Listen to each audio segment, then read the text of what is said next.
ni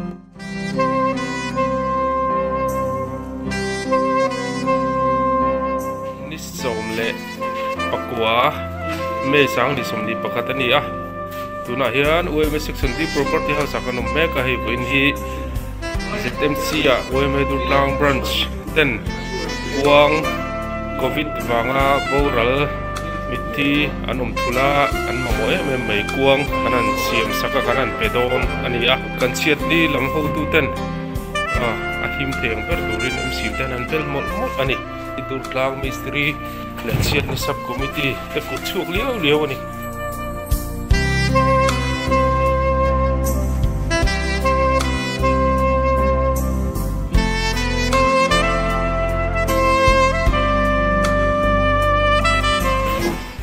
branch house te kan ni lem lo wa kan te to kin ta han bot se chu ni na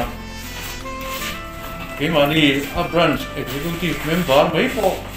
in kan tin le wa kan mystery association ten te to kin ni tran puya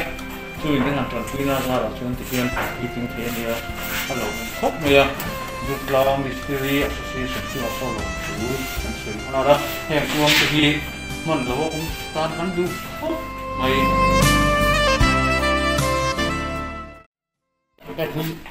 thì cần xem rồi mình cho cả cái mà đang làm rất cái xem mà cái và thì anh đi đâu xem mà mai đã thay lòng mail lòng thế bị thế cái và mình xem xuống thì ở đây à ní khát cái thì cần xem rồi mà cần chín đâu chắc à cần president sử dụng khanin cái tiền cuồng thì mang chủ ông tổ đâu xí là xí thì tổ xí là cần gì thế nhỉ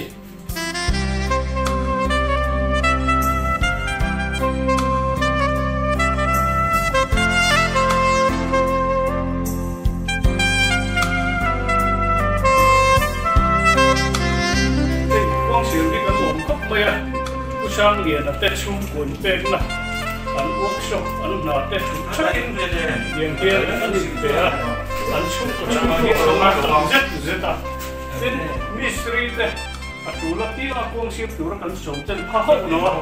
ăn uống học chung thì có tốt vẫn xuống ăn pan rùa này ăn đầy xin đây cần lóng lên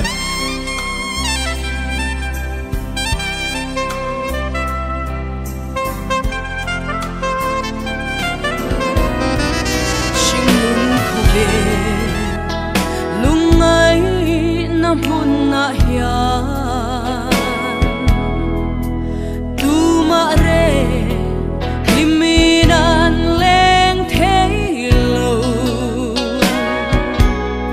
mà sẽ chu ram lung ấy om lâu na lim na đam môi ro bụi